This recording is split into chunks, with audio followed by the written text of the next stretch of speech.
more on that subject earlier today. Todd, what's your take on the pre-2000 exemption? Well, it sounds like FMCSA looked at pre-2000 model year trucks, and a lot of those trucks do have electronically controlled engines. A lot of them don't, though. A lot of them have mechanical engines.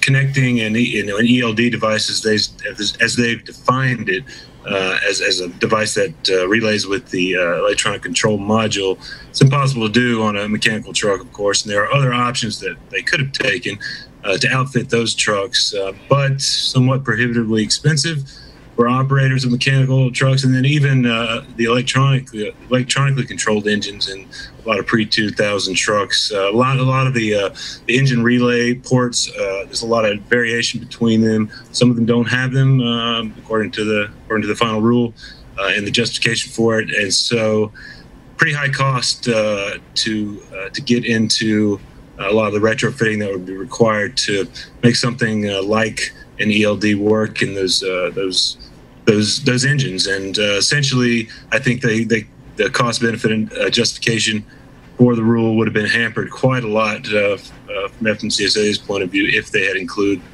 pre-2000 year model trucks. That's just my guess. ELDs, enforcing ELDs. I mean, honestly, a lot of drivers really don't give a shit about whether they do it on paper or whether they do it on ELDs. It's not that big of a deal. The issue with us is the cost associated with it. Okay. There's a lot of regulations in this law, and I don't know them all. I mean, the law has changed. The law has changed form from how it began to how it is right now, and I don't know what all the regulations are going to be concerning the ELDs. But I know that even the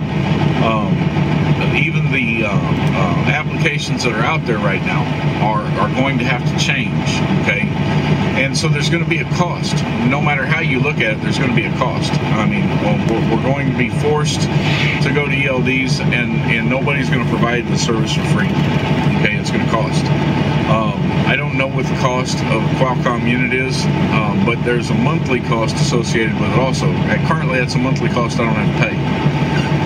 But here pretty soon, it's going to be a monthly cost I have no choice but to pay. Some people who are owner-operators, that cost is going to be absorbed by their company. Okay, the company's going to put the ELD in their trucks free of charge. The driver's not going to have to pay anything for it. The owner-operator's not going to have to pay anything for it, and the company's going to cover the cost of the service, the monthly service. Okay, but my company's not that way. That's just not going to happen with my company. My company, we are all owner-operators, and our company expects us to pay all of the costs associated with our operation. It's my business. It's not my company's business. Okay, I'm contracted to my company to haul freight for my company. If the law states that I have to have an ELD in my truck in order to remain in compliance, then and if I want to continue hauling for my company, then I'm going to pay for putting the ELD in my truck, and I'm going to pay for maintaining the ELD. I'm going to pay for the monthly service on the ELD. Right now, that's a cost I don't have to absorb. Right? Right now, I can go to any truck stop and I can buy logbook pages for $3.95. That $3.95 will cover me for a month. So per month, $3.95. That's my cost. But I don't even have to pay that because my company provides the paper logs with all their information on it. So I don't even have that cost right now. But when it comes time to buying one of these boxes, or renting one of these boxes, you have a monthly rental fee or you have a purchase price. And I've priced some of these, and they're averaging around $400 or $500 a piece. A lot of people are like, well, $400 or $500, that ain't shit. It is to me. It's a cost to me. It is shit. And then you've got all these rules and regulations associated with, like, you have to be able to email or print out your logbook. So now you've got to provide a printer that's compatible with your e-log, so that you can print out the logbook on the site, or you have to have an e-log that has the capacity to email the log page, last 7 days worth of log pages, to the DOT officer, and it's just, I can't do that. You know what I'm saying? I mean, the e-logs that are available right now, they don't have that capacity, so you have to get a printer that's compatible with the E-Log, and I don't even know if any of them exist right now. You know what I'm saying? It's just it's a cost. It's a cost, and it's an unnecessary issue, right, that I shouldn't even have to deal with. All right, but then you move into the idea that there's no proof anywhere, there's no statistics anywhere, there's no study anywhere that E-Logs do anything towards safety. As a matter of fact, the evidence is exactly in the opposite direction. The evidence indicates that E-Logs actually cause more problems. Now, why is that so? I mean, you know, why is it so that E-Logs cause problems? Okay. Well, you know, the problem is that you have a box telling you what you can do, when you can do it, how you can do it, where you can do it, okay? And so you're constantly rushing against time. Okay? Now,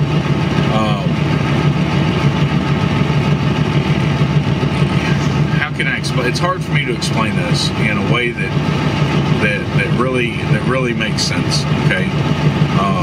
Or in a way that addresses my issue with the E-Log mandate and shows that the problem isn't whether or not you're on E-Logs or whether or not you're on paper logs. All right, the problem is the 14-hour rule, and that's always been the issue. It's been the issue the whole time, and it's going to continue to be the issue. And E-Logs aren't going to solve the problem. E-Logs are going to compound the problem. Okay. We all know that there's a lot of owner-operators out there that do not do things completely legal. We all know that. I mean, if you think that everybody is not, you know, if you think that everybody's out here, you know, running perfectly legal all the time, you've got your head buried in the sand. We all know that there's drivers out here that bend the rules, that push the rules, okay? All right, but I want to explain to you how the difference is on paper as opposed to E-Logs. Because all of us, whether you're on E-Logs or whether you're on paper, you're fighting this 14-hour rule. And so here's how this 14-hour rule works. All right, the HOS rules and regulations state that you have 14 hours within a 24-hour period. All right, 14 consecutive hours within a 24-hour period to complete 11 hours worth of drive time. In that 14-hour period, you can drive a total of 11 hours, okay? In that 11-hour period of time, sometime between the first 8 hours of your drive time, you have to take a 30-minute mandatory break. So let's look at this. You get up at 5 o'clock in the morning. 5 o'clock in the morning, it's mandatory by our FMCSA rules and regulations that we do what's called pre-trip inspection on our truck. Okay, the minimum amount of time that you can log for a pre-trip inspection on paper logs is 15 minutes. So most drivers will log 15 minutes for pre-trip inspection. But owner-operators like me, I own my truck. I drive this truck every day. I'm in and out of this truck all the time. I do the maintenance on the truck myself. I know everything that's wrong with this truck. I know everything that's right with this truck. I know everything that's been fixed with this truck. So I know the things that I need to pay attention to, and I know the things I don't need to worry about right now because I've just repaired it recently. I can do a pre-trip on my truck, a satisfactory pre-trip, cover all the safety elements of my truck in about 5, maybe 8, 9 minutes, okay? If I see something that concerns me a little bit, then that 8, 9 minutes may extend to 10 minutes, 12 minutes, unless I've got to actually fix something. And if I have to fix something, then there's no telling how long it can take, and so this whole example is a waste of time. But I can pretty much do a pre-trip on my truck, we'll say 7 to 8 minutes. But I have to log 15, okay, because I'm on paper log, so I have to log 15 minutes. From the minute that I started my pre-trip, let's say 5 o'clock in the morning, I get up and I start a pre-trip. At 5 o'clock in the morning, my 14-hour clock starts, and my 14-hour clock doesn't stop for nothing. 14 hours from that 5 o'clock in the morning, which for those of you that can't do quick math, and I'm not very good at math myself, but for those of you that can't do quick math, it's 7 o'clock at night. At 7 o'clock at night, my day is over with, period. Doesn't matter what's going on, doesn't matter what's happened in the middle of the day, it doesn't matter what delays I've had, it doesn't matter how much time I spent asleep. at 7 o'clock at night, my day is over with, period. End of story. And if that means that I'm stuck in traffic somewhere and I can't get out of it to find some place to stop, well, then that's what it means. That's where my day's over with at, right there, stuck in traffic. And if I drive one more minute past 7 o'clock, I'm in violation. Okay. So we've got that part done. Now I've done 15 minutes. 15 minutes is a pre-trip. I get in my truck and I drive for an hour. Okay, I drive until 6:15 in the morning. 6:15 in the morning, I pull in and I get fuel. Well, I can fuel my truck in about 7-8 minutes. It doesn't take long to fuel my truck. As a matter of fact, I can start the fueling process before I even get in the fuel island. All right, all I got to do is pull into the truck stop. I activate my app on my phone, the Pilot app on my phone. From the Pilot app on my phone, I can start the pump. Pilot app, once I'm finished logging everything in there, which takes me all, because everything is already pre-entered in there. The only thing I actually have to enter is my odometer reading. So everything is already pre-entered in there. I can go through the whole process of starting a pump at Pilot in about 45 seconds. So I get up to the pump. My pumps, I've already got a code, right? I got a code that I enter into the pump. So I jump out of the truck, I enter the code into the pump, I stick the pumps in there, and I start them running. Right? I start them running. While they're running, I wash my windshield. I do a walk around on the truck, make sure everything is kosher on the truck, right? Check the load, make sure everything's kosher on the load. Everything's good to go, right? By the time I'm done, pumps turn themselves off, right? I top it off real quick, hang up the pump, pull forward, go into the kiosk, right? Because they got a kiosk over at Pilot Flying J. I type my truck number into the kiosk, get my receipt, come back out, I'm out the door. Less than 10 minutes. But I got to log 15, right? You got to log 15 because that's just the way it goes. You know what I'm saying? Your time is only in 15-minute increments. So we started at 5 o'clock in the morning. We did a pre-trip from 5 o'clock till 5:15. We drove until 6:15. We got an hour worth of drive time in. We drove until 6:15. We did a fuel up from 6:15 to 6:30, right? 6:30, I go ahead and I roll back out. I roll out for, we'll say, 3 hours. So I roll out till 9:30, okay? I go out at 9:30, I get to, we'll say, because I was checking my load at the fuel island, we don't want to screw up our example, right? I get to the shipper, or to the receiver, right? And I get to the receiver at 9:30, okay? 3 more hours. So I get to the receiver at 9:30. Now I've got 4 hours of drive time in. I've got 30 minutes worth of on-duty time in. Now I'm going to get to the receiver and I'm going to unload. Okay, it takes me about 15 minutes to take all my straps off. While I'm taking all my straps off my load, they're already unloading me. So by the time I'm finished with my straps, they're done unloading me. And the whole unload process takes about 15 minutes, but then I got to get paperwork signed. So I get paperwork signed, take care of all that, and that takes me about 30 minutes normally, right? But let's say it doesn't work like that. Okay, so I get there at 9:15 or 9:30. I get there at 9:30. I go in, I check in, I turn my paperwork into them, so I check in. That takes me about 5 minutes, but I got to log 15 minutes, right? It's minimum I can log, 15 minutes. And then I get found out that, well, there's 5 trucks ahead of me, so I got to wait for those 5 trucks. All right? I got to wait for those 5 trucks. I can't move up. I can't even start getting loaded until those trucks are done. They're going to let me know. So they tell me, go back out your truck. We'll come out and we'll get you when you're ready. No problem. Come out and get me. I don't have to log that on duty. Right? So what I got to do now is I got to log that 15 minutes. I checked in. I check that in. I'm on duty at 6:45. I go back out to my truck at 6:45. I go into the sleeper berth. I take a nap. Got 5 trucks ahead of me. But let's say they're running a little slow today and each truck takes an hour. So 5 hours later, they come up to me and they knock on my door. They wake me up. I've been in the sleep berth for 5 hours now. All right, so I had a 5-hour nap. 5 hours later, I get up. They're like, all right, we're ready for you. Get up there. All right, so I logged an hour worth of drive time, 30 minutes worth on, or 45 minutes worth on duty time, and 5 hours in the sleeper berth. But here's the problem, all right? Remember, we got here at 9:30, checked in at 9:45, 9:45, 10:45, 11:45, 12:45, 1:45, 2:45. It takes them an hour to unload me, 3:45. 3:45. All right, here's the problem. I've lost 5 hours. 5 hours out of that 14-hour clock. 5 hours I spent asleep that I lost off that 14-hour clock. 5 hours I spent asleep. I'm ready to go, man. I've had a 5-hour nap. I'm ready to go. But I've only got, what did I say? 3:45? I've only got 3 hours and 15 minutes left in my day.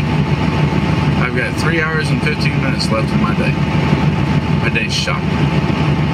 3 hours, 15 minutes. Well, let's say my next load, I've already got my next load, right? My next load is going to be 2.5 hours away from picking up. When I get there, I pick up 2.5 hours, all right? 30 minutes to unload. I got 15 minutes. 15 minutes to find someplace to park. 15 minutes. Didn't get nothing done. Didn't get anything accomplished. Dropped the load, picked up the load. Didn't drive anywhere. Drove back and forth, to the place, but I didn't get anything done.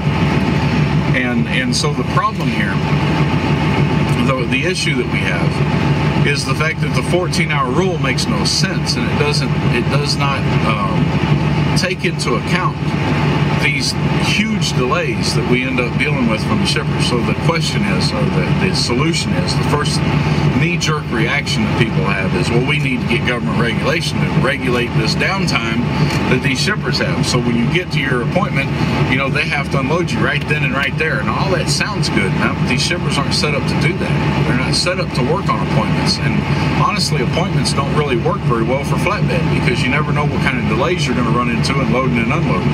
The first come, first served basis, which is what 90% of our loading and unloading operates on, is an open window, right? They receive from 6 o'clock in the morning till 3 o'clock in the afternoon, 4 o'clock in the afternoon, 5 o'clock in the afternoon, whatever the case is. And when you get there, you get in line, and you're first come, first served. First truck there's first one dealt with. Second truck there's second one dealt with, so on and so on and so on. Same thing with unloading. It works good for flatbedders. It's perfect for flatbedders. And sometimes you end up with these delays. But the 14-hour rule does not take into account those delays. The 14-hour rule is just a flat, unbending, unyielding issue that does not deal with the problem, okay? In my example, I spent 5 hours in the sleep berth asleep. 5 hours asleep. Now I'm wide awake, okay? I drive 2.5 hours, right? Spend 30 minutes getting unloaded. I got 15 minutes to find some place to park. So what am I doing? I'm parking at the shipper, right? I'm parking at my next shipper. But what if the shipper doesn't allow parking? Okay, well, I'm going to park on the road outside the shipper. Well, that's how people get killed, Park outside the shipper on the road in Detroit, man, and see if you could see if you're alive the next day. Maybe you will be. Maybe you can be. Chances are your ass is going to be up shit creek, because this world's full of fucking criminals. Maybe I'll be lucky and there's a truck stop 15 minutes away that still has parking by the time that I get there. Maybe I can find a place to stick my truck when I get there. But the problem is now I'm racing against that 15 minutes. I got 15 minutes to get somewhere. After finding this gentleman on the internet, I don't think I could add anything to what he said. So I'm going to step off on this one and just let you listen to this guy that has been in the trucking industry probably as long as I have, if not longer. And to President Trump, once again, you can kill all these regulations and let the trucking industry thrive once again, like we're doing the coal and gas and oil industry. Or we're going to have a shortage of the guys that bring the groceries to the stores, that bring the cars to the lot, that keeps America moving. So with that, I'm going to close. This is Amazon Jude coming to you from Casper, Wyoming. And I'm sorry the Supreme Court didn't want to hear any more about the trucking industry, but Obama passed these regulations, and without any studies, without any proof of anything he makes a claim to. And now we're having to punch a time clock on our dashboards. And if America needs to keep moving, then we're going to have to keep our truckers moving. So keep that in mind, boys. We're running out of time. This is already August. And